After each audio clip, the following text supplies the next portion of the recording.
Rachel's always been moved by music. I would sing to her daily, and when I'd sing, if it was slow or mournful, her lip would start to quiver, and I quickly learned that if we picked up the tempo, she would calm. Rachel's grandpa loves babies, and he would wander around the house singing and humming to her. He would play piano with her on his knee, singing songs. We always had a piano going in our household. I first came to Masters in the 10th grade, and I took an immediate liking to music class. There was so many talented kids, and it was very easy to make friends. We were looking for some place where she could find some joy in learning and more of a community feel. When Rachel first arrived in music class, she was a great kid. She was pleasant, she was polite, she was kind. However, when it came to music, Rachel was extremely shy. Rachel was hiding in the corner, quietly strumming away, playing songs, and never opening her mouth unless she was chatting with her friends.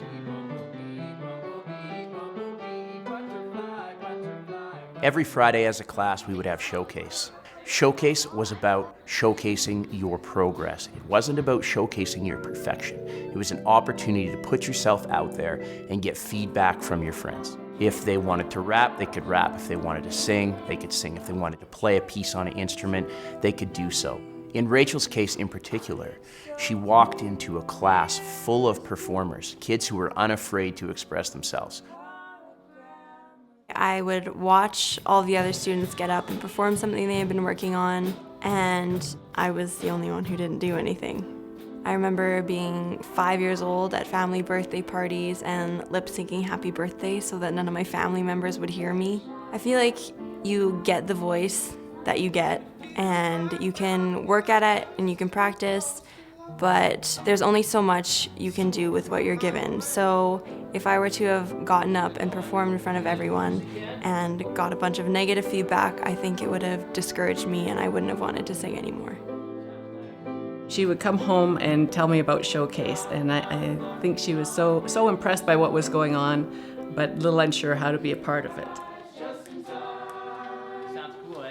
After class, I went and talked to Mr. Gill and told him that I wanted to try singing a song, and he said, okay, come back after school and sing for me. We sat down, she sat on a stool, she had a guitar.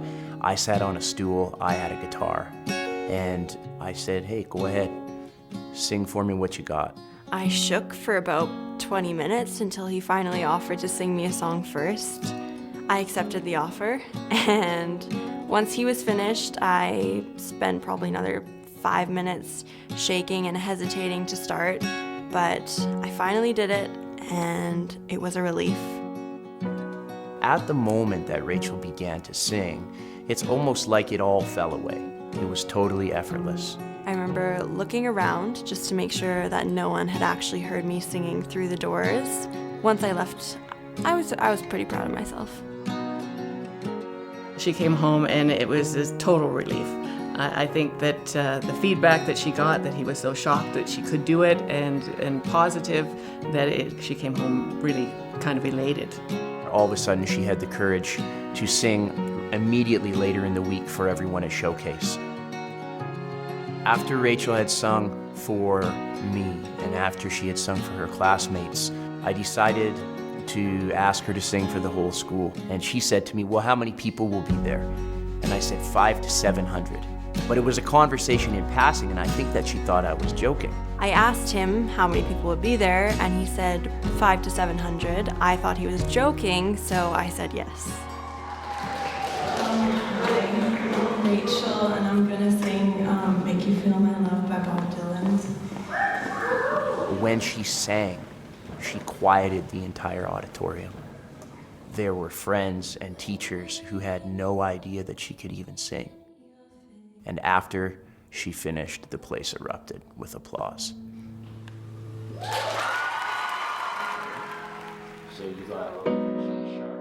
I've been recording Rachel on my phone singing for years, and I play it through the speakers in my car.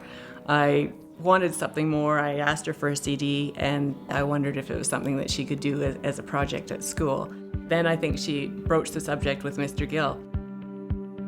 I wanted to make an EP, so Mr. Gill came to my mom and I with a serious plan of how to get everything done and work it into the curriculum so that I could get credits for it as well. So I proposed to Rachel that we create a 4 or 5 song EP of songs that Rachel loves to sing, and we would connect it all to the curriculum. We made the EP experience her learning adventure. The learning adventure model encourages students to take their own personal vision, what they really want to do, and adapt it to the curriculum. The student says, "This is what I want to do," and the teacher says, "This is how we can make it connect to the essential learning outcomes." To pick the songs that I wanted to put on the EP, I looked through my collection of music and chose about 10 that I liked and brought them to Mr. Gill. Over the course of a couple weeks, we listened to those songs and we narrowed it down. Which ones sound good for your voice? Which ones do you enjoy singing? The studio was an awesome experience for Rachel. We would get her warmed up and she would record each vocal track twice. We actually sang each of her songs 10 times over about 5 days. Rachel also had to chart out all of these tracks so that professional musicians could come in and play the music for her. She had to chart them out for a drummer, she had to chart them out for a bass player, for a guitar player. We tried some different instruments out on each song, and then we went back and listened to what we had recorded and decided what sounded best on each track. When it came to album artwork, the most important thing for Rachel to see was just a whole lot of it. Mr. Gill and I started by laying out hundreds of CDs on the floor and spent a few hours going through and picking out the ones that we liked best. We asked her, what captures your eye? Which one of these records make you want to listen to the music on the inside of it? And how would you like to be presented as an artist to the world? We got an opportunity to teach Rachel about editing. She got to edit some of her own tracks after she had sung them. She learned about mastering. She learned about these different processes that are very important to creating an album. Rachel's experience in this learning adventure was real life.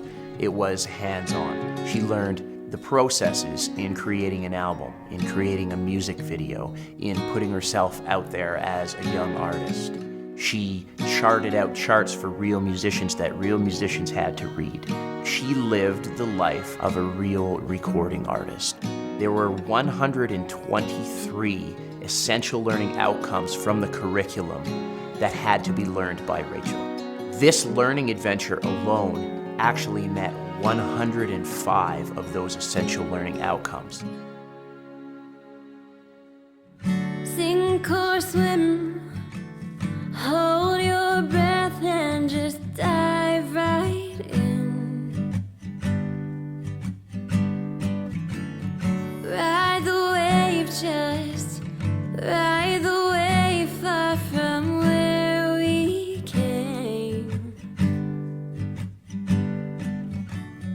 Don't be Rachel's grown a lot through this experience. She's become more confident.